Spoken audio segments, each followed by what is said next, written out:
Olá, boa tarde a todos e a todas. Senti, Natália, um ato falho, né? Que você falou, a professora é assessora da terceira DIREC, né? Senti aí um ato falho, viu? Mas quero dizer a todos vocês que foi com muita alegria que eu recebi esse convite, né? Agradeço a Ivanildo, a Natália e a toda a terceira DIREC por essa parceria com a nossa regional, com a segunda DIREC. Somos próximos, né, e devemos mesmo estar de mãos dadas, né, e colaborando uns com os outros nessas nossas tarefas. E cumprimento a todos e todas. Prometo que não vou ficar uma hora aqui, tá certo, Ivanildo? Tenho certeza que você vai ficar aí conosco também. Muito obrigada, viu, pela acolhida também. E a proposta inicial é conversar um pouco sobre como a gente pode estar trazendo essa discussão da Lei Maria da Penha para os espaços escolares. Natália, o teu microfone está ligado e está dando microfonia aqui. Obrigada, querida. Educar para prevenir a violência doméstica e familiar contra a mulher.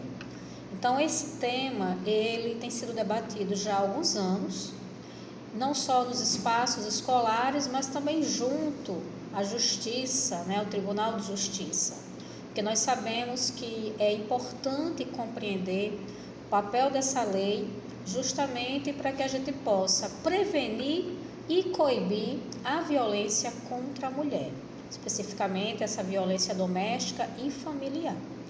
Até porque há outros tipos de violências que nós não conseguimos chegar, né? Como, por exemplo, um latrocínio, e que não é motivado por uma questão de gênero, né? Que não é motivado, não se caracterizaria como feminicídio, por exemplo. Natália, pode passar, por favor. Então, como a Natália já disse, eu sou assessora pedagógica da segunda DIREC. Também sou doutora em Ciências Sociais e foi justamente no campo das Ciências Sociais que eu me debrucei para a gente pensar nessa discussão. Desde 2019 eu venho fazendo a interlocução com esse tema através de uma provocação do Ministério Público realizada pela promotora Emília Zumba, aqui do município de Parnamirim, e que ela nos orientou a pensar como aplicar a Lei Maria da Penha nas nossas escolas dentro do nosso município. Então, desde 2019 eu venho nessa discussão, nessa preocupação, tentando, né, fazer a minha voz ir mais longe. E a terceira DIREC me deu essa oportunidade hoje, né, e sou grata por isso. Diga.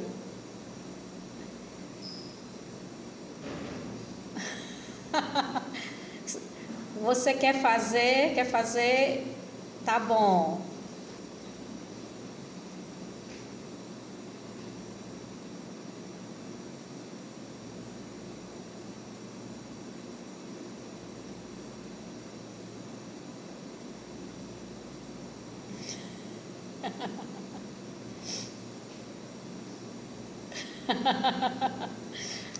Muito obrigada, muito obrigada.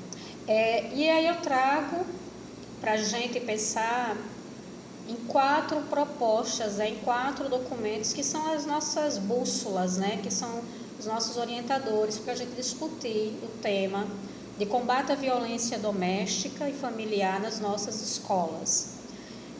A Constituição Federal de 1988 é o primeiro documento, a nossa Carta Magna, né, que vai reger sobre os direitos e vai propagar a igualdade entre os gêneros, entre as mulheres e os homens. A Lei de Diretrizes e Bases da Educação Nacional, que traz dentro dos seus princípios a questão da igualdade, a equidade, a fraternidade e o respeito também a essa diversidade. A própria Lei Maria da Penha, que eu vou falar um pouco mais sobre ela daqui a pouco. E, por último, o nosso documento curricular do Estado do Rio Grande do Norte, que tem 2 eixos principais e um deles é o eixo Educação em Direitos Humanos, certo? Então, na nossa Constituição, nós já temos aí esse modelo, a gente chama de paradigma, né? É um novo modelo, que que ficou estabelecida a igualdade entre homens e mulheres. Entretanto, essa igualdade presente no texto da lei, ela não se configurou, ela não foi sistematizada em toda a sociedade brasileira. De forma que ainda hoje nós temos esses abismos, vou falar no plural, porque em cada instância, em cada esfera da sociedade, a gente vê as diferenças gritantes no tratamento, na posição e nos papéis exercidos entre homens e mulheres. Apesar da nossa Carta Magna trazer, esse princípio da igualdade entre homens e mulheres, nós ainda não vemos a clareza da assertividade em torno de quais são os direitos e deveres e de como isso pode estar alinhado dentro de um princípio de respeito e cidadania. Então, apesar da igualdade estar presente no texto da lei, ela é muito mais formal do que legal, no sentido de que materialmente a gente ainda precisa estar buscando, mecanismos para poder fazer valer essa lei, que é a nossa lei principal. Outro ponto, pode passar, Natália, por favor, é a própria Lei Maria da Penha, certo? A gente já conhece um pouco da história da Maria da Penha, vou trazer só um pouco aqui dos detalhes, Nós sabemos que nos anos 80, esta senhora cearense, ela era biofarmacêutica, bioquímica, e ela sofreu uma violência enquanto dormia. Ela recebeu um tiro nas costas, do seu marido. E ela durou durante muito tempo, passou uma série de instâncias apelando à justiça que fosse realmente aberto um inquérito, que este marido fosse punido por essa tentativa de assassinato, que inclusive a deixou paraplégica, mas legalmente as coisas não aconteceram. Ela precisou se mobilizar, juntar-se a uma organização não governamental, escrever um livro, levar uma petição para órgãos, instâncias internacionais, para que o Brasil fosse obrigado a criar uma legislação que procurasse criar esses mecanismos de proteção à mulher. Então, a Lei Maria da Penha, ela nasce como uma pressão externa sobre o Estado brasileiro. E a protagonista dessa mudança, a protagonista desse movimento é justamente uma mulher vítima de violência doméstica, e que quando a gente pensa em Maria da Penha, a gente começa a entender que a violência doméstica, ela atinge todas as mulheres, em todas as camadas sociais, Já que ela era uma mulher branca, de classe média alta, alta escolarização, ela era pós-graduada, inclusive, e foi vítima dessa violência perpetrada pelo seu ex-marido. Então, a lei em si é a Lei 11.340, justamente lançada no 7 de agosto de 2006. Por isso que 7 de agosto é o dia D da campanha do Agosto Lilás, mas todo o mês de agosto é um mês alusivo a gente fazer as atividades da campanha. E o trecho mais significativo para a nossa discussão é esse, que a lei ela cria mecanismos para coibir a violência doméstica e familiar contra a mulher, nos termos do parágrafo 8º do artigo 226 da Constituição Federal, da Convenção sobre a Eliminação de todas as formas de discriminação contra as mulheres e da Convenção Interamericana para prevenir, punir e erradicar a violência contra a mulher. Dispõe sobre a criação dos juizados de violência doméstica e familiar contra a mulher, altera o Código de Processo Penal, o Código Penal e a Lei de Execução Penal. Na continuação da lei, nós temos as outras providências, que são dadas, mas eu não trouxe o texto completo, certo? Pode passar, Natália, por gentileza. E o outro documento que eu quero ressaltar aqui é justamente o nosso currículo da Rede Estadual do Rio Grande do Norte. O currículo que a Secretaria Estadual de Educação e da Cultura trabalha nos seus territórios educativos ele tem como um desses eixos justamente os direitos humanos.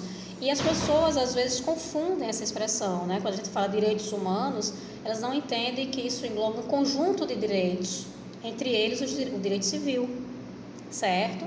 Então, no nosso documento curricular está posto o seguinte: o conceito de direitos humanos diz respeito a um conjunto de direitos internacionalmente reconhecidos e conectados com os Estados democráticos de direito, por meio dos direitos civis, políticos, sociais, econômicos, culturais e ambientais, sejam eles individuais, coletivos, transindividuais ou difusos, com vistas a garantir a igualdade, a equidade e a dignidade humana, certo? Então, como vocês percebem, na própria conceituação trazida no nosso currículo estadual, nós vemos que o foco aqui é na pessoa humana, certo? Porém, nós sabemos que na história da sociedade sempre foi mais difícil a conquista dos espaços, a garantia dos direitos para as mulheres, né? E até quando a gente faz uma análise da sociedade brasileira de 2023, a gente percebe que estamos distantes dessa igualdade, dessa equidade, principalmente da dignidade. Natália, por gentileza. Estou controlando o meu tempo, viu, Natália? Botei um reloginho aqui para me acompanhar. E por que então a gente precisa falar um pouco sobre direitos humanos, né? Porque nós precisamos compreender que há uma série de garantias que, se não houvesse uma proteção sobre elas, elas seriam desrespeitadas continuamente, que é justamente o caso das mulheres na sociedade brasileira, que é uma sociedade predominantemente machista, é uma sociedade predominantemente patriarcal, e por isso acaba revelando nos dados, né, presentes, por exemplo, no Atlas da Violência, né, que é um dos estudos mais importantes, realizado inclusive pelo Fórum Brasileiro de Segurança Pública, que mostra os motivos, os fatores, os tipos de violências que as mulheres no Brasil sofrem cotidianamente, certo? Então, quando a gente fala de direitos humanos, a gente fala também dessa perspectiva da igualdade e também, né, desse elemento essencial que é a dignidade humana, tá? Recentemente, eu e Natália, alguns professores também da terceira DIREC, da primeira, segunda, terceira e quarta DIREC, estivemos juntos no mês de julho, não foi, Natália, em um evento sobre a EJA, era uma formação para os professores da EJA, foi lá onde a Natália me descobriu, né? E naquele dia que eu fiz uma palestra sobre Agosto Lilás, 2 homens me procuraram e 2 professores me exortaram de forma muito... um deles, né, foram 2, foi um na hora do almoço, um na minha hora da saída, marcados por uma visão muito preconceituosa, muito ignorante do que é a Lei Maria da Penha. Então, teve um momento, né, do segundo deles, a primeira abordagem, eu disse claramente para o professor, eu disse: professor, essa palestra não foi sobre a sua vida, não foi sobre o Senhor, né? Eu não estou entendendo porque o Senhor está tão afetado. E ele fez ali uma defesa, né, de todos os homens brasileiros, né, de todas as famílias brasileiras. E eu repeti para ele novamente: professor, eu não estava aqui para falar sobre o Senhor, mas sobre uma conjuntura nacional que tem dados e que comprovam, né, os índices de violência contra as mulheres. E acabou, né? Ele foi embora, ainda prometeu que ia na minha sala. Eu vou na sua sala. Esse senhor será muito bem-vindo, eu espero o senhor lá. E o outro me procurou no finalzinho, né? A gente lá encerrando o evento, e ele ficou me esperando e disse claramente que tinha se sentido ofendido, né? Que os homens ali não foram representados e que a gente estava num evento sobre diversidade e não trouxemos homens para falar sobre diversidade. E que evento era aquele que só trouxemos mulheres? Então vejam de onde saíram as falas dos professores, né? Então essa discussão, eu parabenizo já a terceira DIREC por trazê-la novamente, né? Trazer o batalhão para acompanhar esse momento também, porque é essencial.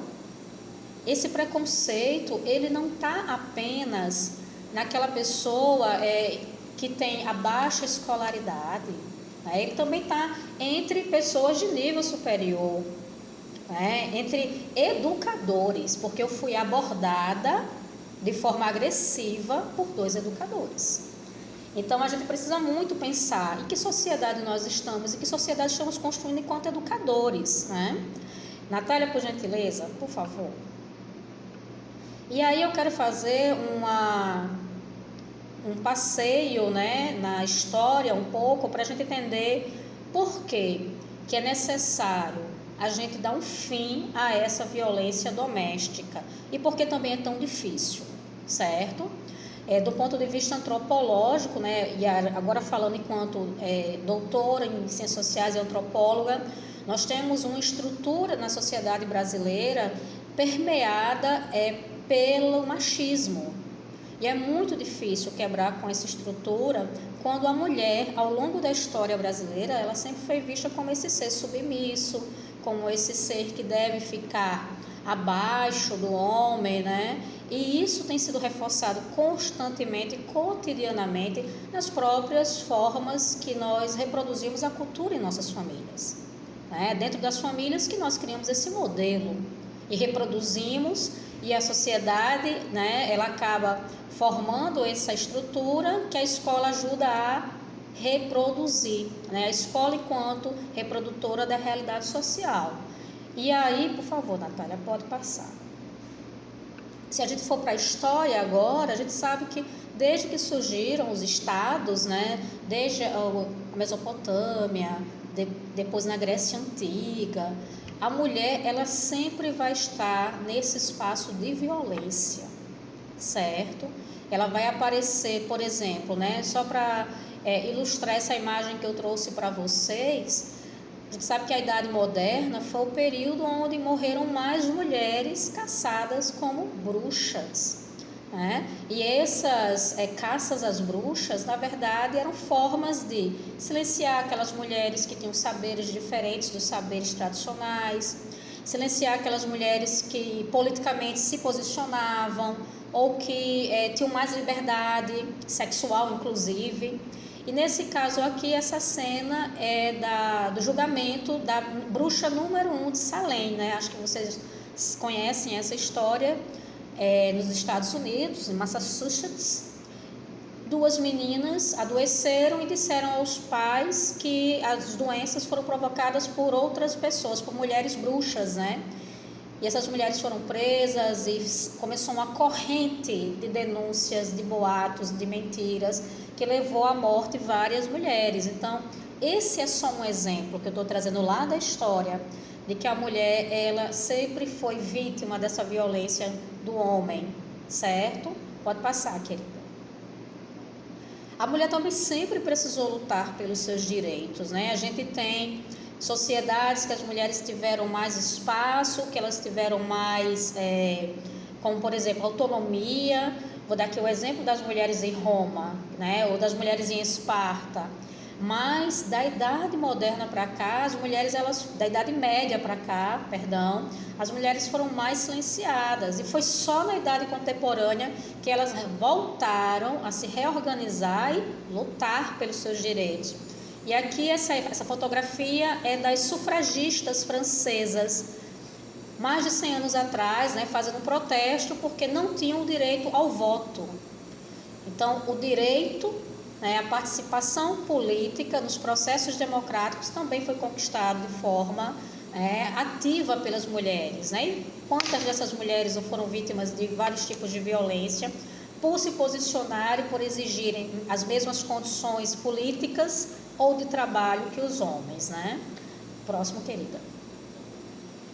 a busca também pelo direito de se viver em um ambiente sem a opressão, né? Sem a violência, seja ela física, emocional, sexual, patrimonial, né? Psicológica, que é o caso da Maria da Penha, né? A Maria da Penha, nos relatos dela, ou nas palestras que ela dá, a do TED é maravilhosa, ela fala bastante sobre essa questão, né? De que as pessoas não acreditavam que aquele homem fosse o agressor, né? Que o seu marido fosse o agressor. E a gente sabe que os agressores estão dentro das famílias, na maioria das vezes, ou são pessoas conhecidas pelas mulheres, né? Isso é um ponto que a gente precisa chamar a atenção. E a Maria da Penha aqui, uma frase dela: meu sofrimento se transformou em luta. E a persistência dela também, acho que é importante a gente ressaltar. No próximo slide, a gente começa a entender que essa violência, ela se configura de vários tipos, né? Às vezes a pessoa está mergulhada numa violência, a mulher está mergulhada em uma situação de violência e não sabe, não consegue identificar. E aqui eu quero chamar a atenção que essa violência, ela tanto pode ser direcionada a todas as etnias, a todas as cores de pele, a todas as faixas etárias, sistemas de crença, classes sociais, escolaridade. Não há o perfil daquela mulher que morre mais. As negras morrem mais, a gente sabe disso, certo? As mulheres negras são as maiores vítimas de violência doméstica. Mas a gente não tem um dado que diz, não, essa é a religião, é essa classe social. Não, porque muitas são vítimas de violências, mas nem todas são vítimas dos assassinatos, né? Eu trouxe até o dado aqui, que o Atlas da Violência 2021, ele disse que no Brasil morreram 3.737 mulheres vítimas de violência doméstica, mas que o número de mulheres agredidas até o ano passado era de 18 milhões. Então é muito alto o número, né? Então a gente precisa refletir sobre isso. Nesse quadrinho, que não dá para a gente ver bem por causa da letrinha, mas pode passar, Natália, por favor. No próximo slide, né, a gente precisa romper com esse ciclo de violência. Então, geralmente começa com a violência moral, depois é com a violência psicológica, chega na violência patrimonial, depois é para a violência física, até a violência sexual, ou o inverso. Não há uma ordem nesse ciclo de violência.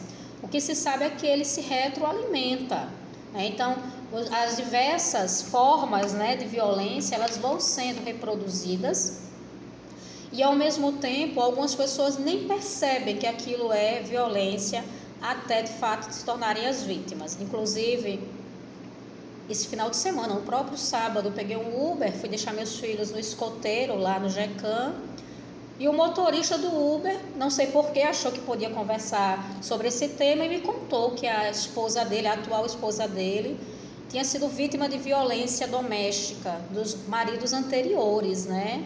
E aí ele foi contar das violências que ela sofreu, e eu fiquei realmente bem preocupada como aquela mulher sobreviveu, né, para contar essa história. Então a gente tem um caminho para romper com esse ciclo de violência, que é a educação, né? Que é dentro das nossas escolas, fazendo essa discussão, permitindo esses espaços de diálogo com os nossos estudantes e, ao mesmo tempo, abrindo a mente para discutir os papéis sociais, os papéis de gênero que as pessoas criam.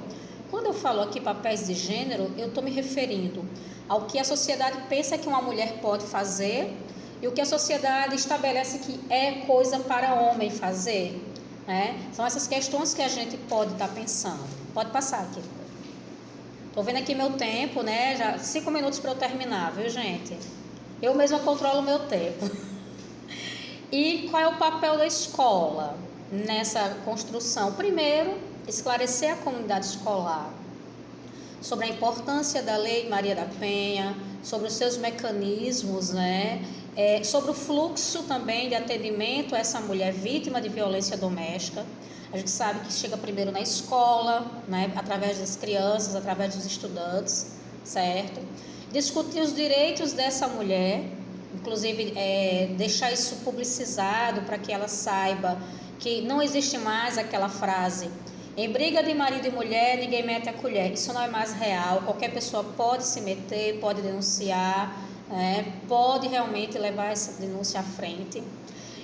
Fazer o planejamento do trabalho pedagógico de forma que essas questões elas estejam presentes, não apenas no agosto lilás, mas permeie o ano, para que os estudantes compreendam que há uma consistência, uma sistematização nessas discussões sociais que são tão importantes para a gente compreender o papel dos direitos humanos, dentro das instituições escolares. E um outro ponto é justamente a escola estar pronta para o enfrentamento desses desafios, porque chega na escola a problemática da violência e às vezes a escola não quer tomar um partido, não quer atuar, mas a escola ela também tem essa obrigação enquanto formadora de cidadãos, certo? Pode passar, querida. E assim o que acontece? À medida que a gente reconhece que a violência da mulher ela é múltipla, ela pode ser uma violência física, mas também psicológica, ou moral, ou sexual e patrimonial, a gente também entende que não podemos tornar isso um tabu.